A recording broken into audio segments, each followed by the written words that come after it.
I'm Cynthia Francis Gensheimer. And Arlene, would you tell us what your maiden name is? Balaban. B-A-L-A-B-A-N. Okay, thank you. Today is January 27th, 2024, and we're here in Arlene's home in Denver. And I think we'll start out a little bit with your talking about your parents. What were their names? My father was Harry Balaban. My mother was Rose. And what else did you want to know? Were they born in Denver? My mother was born in Chicago. We never were able to get a birth certificate because of the Chicago fire. My father was born in Russia. Okay, and what brought them to Denver? My father's brother had a business he wanted to start out here. My father was a printer. It was called Balaban Brothers Printing on Larimer Street in Denver.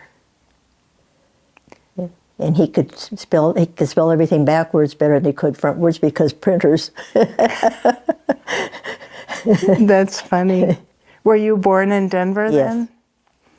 And what school did you go to? Went to Doramore for elementary school, and I'm having a senior moment. I graduated from East High School and Maury Maury, it wasn't a middle school then, it was just a regular, I don't think, they just called it a middle, I don't think they called it a middle school, but anyhow. A junior high? Junior high, thank you. Were you involved in any Jewish organizations as a child? No. And what congregation did you belong to? As growing up, I was known what was called a depression baby. My parents did not have much money, and they didn't belong to a synagogue. But they used to pray at home. I always kind of learned from them that you don't have to be in a facility to pray. Interesting. They had their books at home that they used for the holidays, but I didn't attend any religious schools. And did they keep a kosher home? No, not during my time. I had a brother and a sister that were quite a bit older than myself, and my mother went back and forth. She kept kosher for a while, and then she didn't. And she kept, during my childhood, no, she did not keep kosher. And when you were in high school, were there sororities? I'm sorry? Did you belong to a sorority in high school? No. Again, everything cost money, and I lost my father when I was 15. And so my mother had me, I think I told you, when she was 42, so she was really lost. And I had role reversal. I was taking care of her more than she was taking care of me. And so, no, I didn't. And did you go to college? No, I didn't have that opportunity. And what kind of a job did you have after high school then? I worked for a store here called Newsteaders, which is no longer in existence, but it was kind of a nice store, and that's what I did right out of high school, and then I had other jobs after that. So you were living at home and contributing to the family livelihood. Yeah. And how about your husband? Where was he born? First of all, what was his name? Name was Arthur. It was actually Arthur Moskowitz. And then he changed it before I knew him. And he was, as you said, he was a Holocaust survivor. And he came here, I'm trying to think what year it would have been. It would have been when he was about 18 or 19. What happened to him during the war? Lived in Czechoslovakia, and where he lived, it was very rural. They had outhouses. They didn't have plumbing, and that type of situation in farming. And he had all siblings. He was the oldest, his parents and all his siblings. And they didn't have a way of knowing what was going on in the world today. And all of it came as such a shock. And the reason I believe, and he believed, that they kept him alive is he helped dig tunnels for the people that captured him in different places. And when he came to the United States, where did he go? He was in New York initially, and then they thought he had TB, so they sent him out here to Colorado. Do you know how he made his way to New York? Was there an agency that helped him make the? I think so. Trip. When he got off, yeah, I think there was he not and all the other survivors that were on that trip over here. So he was hospitalized initially here in Denver? Yeah. And then what happened to him? Oh, they found out he didn't have TB like they thought, and he had the opportunity to go to Emily Griffith Opportunity School. I guess people at the hospital introduced them to that. And he was so proud to be an American citizen. He lost his accent. He worked hard, very hard to be an American citizen. So proud to be an American citizen. I was very proud of him. What did he study at the high school? He didn't have any high school. Oh, okay, the Opportunity School. I guess he learned the language mostly, and it gave him a background, and I think he did some watchmaking before I ever knew him. They helped teach him a trade. And he was a good businessman when he worked. The people he worked for always raved about what a good employee he was. And he was always successful at anything he tried. What kind of work did he do then? He worked for a company called Carmen Western Wear, and they made all kinds of Western business things. And I should have showed you the catalog. He was Boy Friday. He did everything for them. Everything. So they sold Western hats and boots and mostly belts? Shirts. Oh, shirts. Shirts and pants and the old catalogs I could show you. Like you could do a beautiful shirt for $3.95. So these items were sold to real cowboys then? They were sold to retailers. They were the manufacturers, and they sold to the retailers here in Denver. And he worked for them for almost 30 years. Amazing. And then he ended up working for a pawn shop for a while. And how did the two of you meet? At a bowling alley. That's a great story.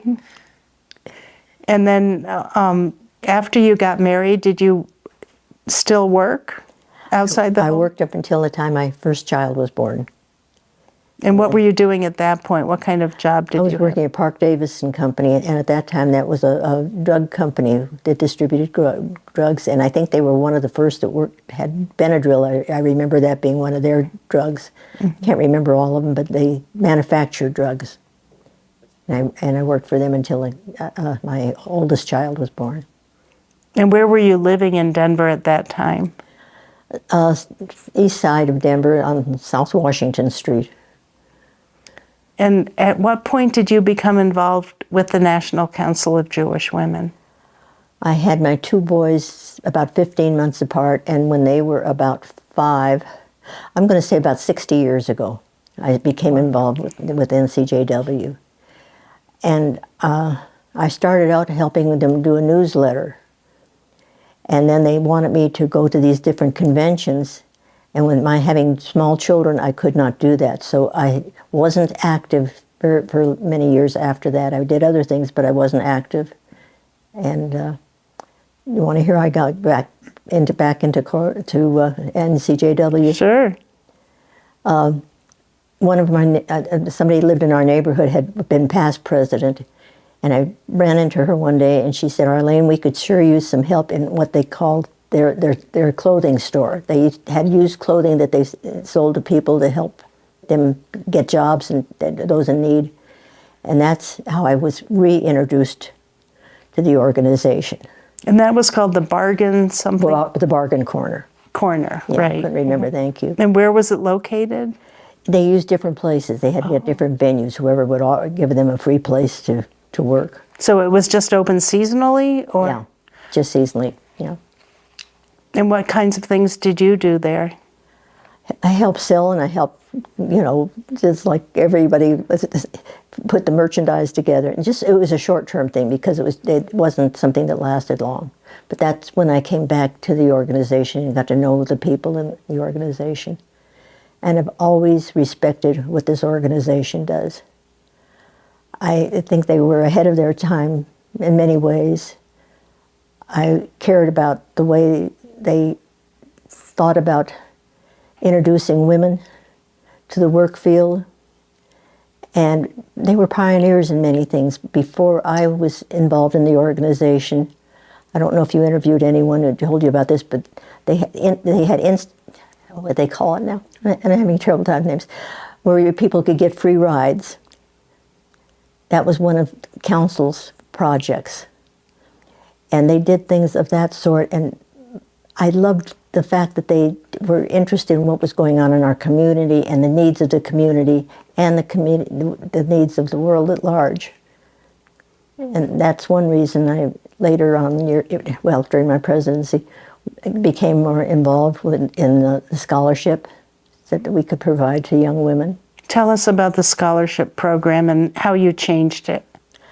The first scholarship event I went to, there were only 20 people there, and most of those were the students who had won the scholarship and their families. And it wasn't open to the public, or if it was, but nobody was coming. And then I had a wonderful board that helped me. We enlarged it, and Mitzi Townsend's mother had been a past president, and she passed away, and Mitzi set up a scholarship in her name. And that was the beginning of things getting bigger. And we started having very successful scholarship events. We had over 100 people most of the time at these various, you use different venues. And it became a very successful project, and something I enjoyed being part of, because we would, as this young lady here would do, you would get your review who had the most need and had the most potential. And it's an important program, and it grew very, very well under my presidency. Were you on the committee that selected the recipients? Yes, I was on the committee. Was that a difficult job to figure out who was the best recipient? I wouldn't say it was difficult. It was interesting, but I never felt it was difficult. And I was blessed with a wonderful board, and I think all presidents should acknowledge that with a good board, you can produce a lot of good things. Are there any of the recipients who stand out in your mind, or was it just a general good feeling that you had from the... It was just a general good feeling. Mm-hmm. So the recipients would almost always come and give a little speech, or... Yes, they would give a little speech, and then we would have different board members or different members represent each individual and introduce them and tell about their background, and then the party who won the scholarship would get up and say a few words as well. And how did you raise the money for the scholarships? We had people donating. So it was a constant, every year you had to get the donations? It was a good contribution, and that part of our program grew quite successfully and was very well known. So would you give 2 scholarships a year, or? No, just one a year. Oh, one a year, okay. No, I can't. For the duration? No, it was, I think it was for the whole, whatever they needed. You're talking about how many years the scholarship would take? Oh, no, I meant how many recipients would there be per year? Oh. I think we usually had about 5 or 6. Oh, wow. Yeah. And when you were president, I think you told me another time when I spoke to you that you had the vision that you wanted to change the Denver section to become a Colorado-wide section, right? Yes. And what motivated you in your thinking? I was aware of Jewish people living in other parts of Colorado besides Denver, and I felt it was important for us to grow.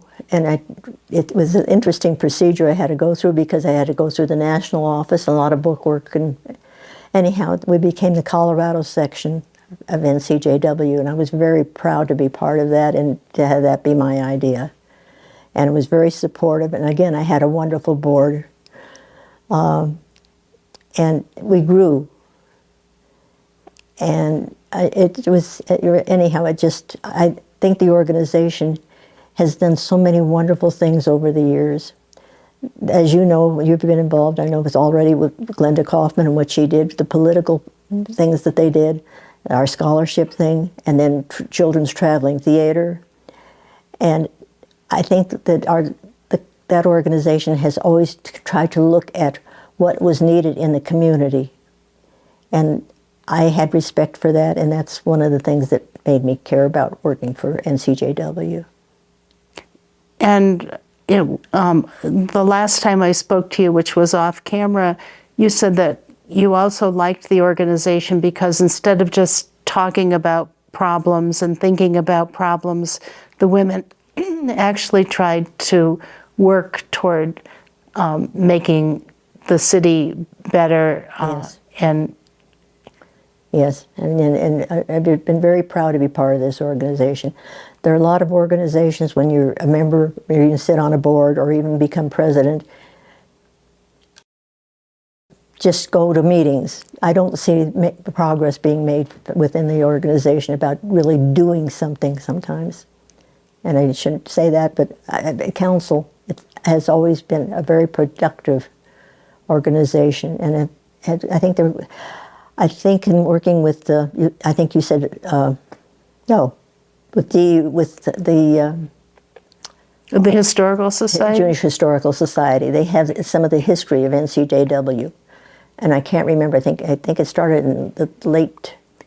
Nationally, it was founded in 1893, and this section was early, but shortly after that. Yeah, that sounds right. Mm-hmm. And you were also involved with the Candidates Forum, weren't you? Did you help Glenda with the Candidates Forum? I did. I just did not really help her with she did the hard work. And we just helped set up things and things like that. But I used to participate in that way and get to meet some of the candidates. And like I said, we did wonderful things for this city and for the state of Colorado. And I'm glad that finally we had that recognition throughout the state. And I wish it would even grow more. What were the years that you were president? Technically, 2002 to 2005. But I remember being installed the latter part of 2001, and it was just right after 9/11. One of my friends had the installation of officers at her home, and I remember somewhere I had notes on that. I addressed what had happened in our world. And that was a changing point for our whole world. And I had wonderful people around me, and that's important for every president, no matter what you belong to. Absolutely. Did you belong to a congregation when your children were growing up? Yes, BMH Synagogue here in Denver. And I had an opportunity to work in their gift shop. And the lady who ran the gift shop had to quit, and I was actually buying for the gift shop for a period of time. How did that work out? It was fun. It was interesting. It was an education for me. It's a beautiful gift shop, but Well, it's a big responsibility. Oh, it was smaller then? But yeah, then it was just the size of a counter. Now it's a big store. It's still a lot of responsibility, I'm sure, when you were involved. Yeah, it was interesting. It was fun finding. I didn't realize myself the things that people. I mean, I was ordering taluses and yarmulkes smell and all kinds of interesting things. And were you involved in any other Jewish organizations? Yes. Oh, Hadassah, maybe? No, never had. Hadassah too. Yes, I was on that board as well. And I can't remember what I think I gave you the note. I can't remember what it was called. It's no longer in existence. Oh, Women's League, maybe? Yeah, I can't. I think Women's League for Conservative Judaism. No, I can't remember. I didn't bring that particular sheet with me. I'm sorry. I can't think of what it was. But what kind of work did they do? Do you remember? I think they worked through the hospitals. I cannot remember. I'm sorry. Oh, yeah, and I apologize. I don't have that sheet with me. But what was it about NCJW that made you most proud, would you say? Again, I felt they addressed the needs of the community, and it made me feel good. I felt they were on top of things, and they were progressive, and the people who I worked with participated. So it was an impressive Yes. group of women and Yes. and people who became your close friends, Yes. right? And did you attend national conventions at all? Yes, I did. And that was a wonderful experience as well. And so much learning. Things we don't realize that are going on in the world, in different parts of the world too. We take it for granted that every city and every state is similar to ours. No, different needs throughout the country. And I recognize that other states had similar feelings about growth of the organization. And I think I gave you I know I gave you a picture of one of the conventions. A lot of people attended those conventions. That's a big group of people.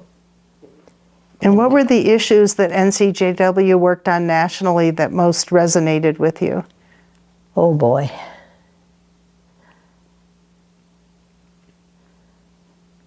I guess I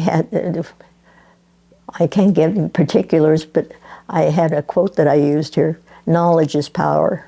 And I think that's what they try to do is National Council. I think they try to be instrumental in every state about what is needed. And I can't right now think of any particulars, but yes, knowledge. Open the doors to women. Women are no longer thought of as second-class citizens, and especially Jewish women. No, we've earned a right to be recognized and to be appreciated for what we can contribute to this world.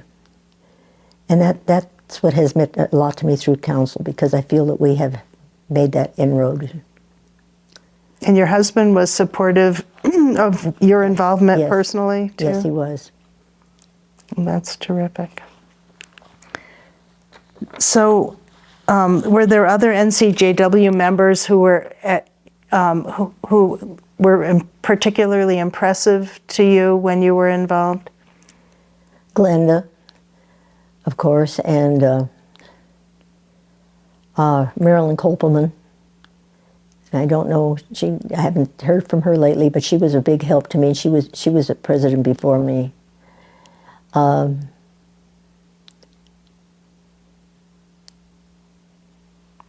I'm so happy to see what Jackie's doing and her family's doing. That makes me feel good. They brought younger people on, and all organizations need to be able to get younger people, because you need that viewpoint. And when people get to my age, they can't do as much as we used to. And it's important for the success of all organizations to be able to get the younger people involved. And that's not always easy. What kind of a difference did NCJW make in your life? I think it gave me curiosity. It gave me knowledge, gave me good friends, and it gave me a good foundation for many things in my own life. Terrific. I don't think that I have any more questions, so I just want to say thank you very much. It's really been a pleasure to get to know you a little bit, and thank you. I've really enjoyed hearing a little bit of your life story. Thank you. Can I just end by something silly? Absolutely. I've been using songs lately. At my age, I'm using all kinds of songs from my generation.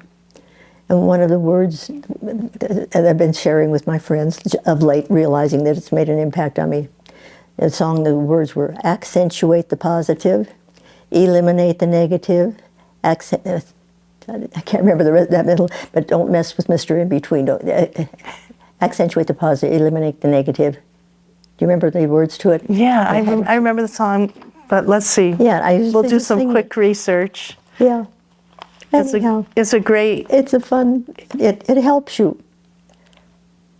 And I think that studies now of people who reach who have a great longevity tend to have positive attitudes. Eliminate, let's see, accentuate the positive, eliminate the... I can't remember that third, and then it don't mess with Mr. In Between. latch on to the affirmative. Affirmative, thank you. Latch on Thank to you, the Chris. Accentuate the positive, eliminate the negative, latch on to the affirmative, and don't mess with Mr. In Between.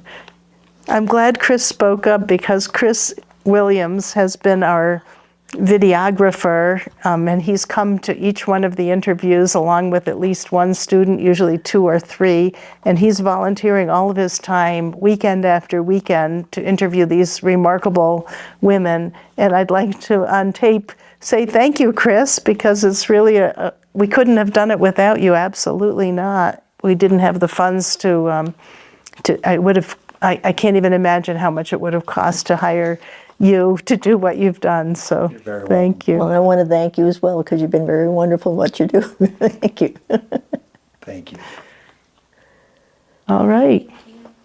And thank you too, Brianna. I should have mentioned you too. Well, thanks a lot, Arlene. You're welcome. Thank you. It was fun.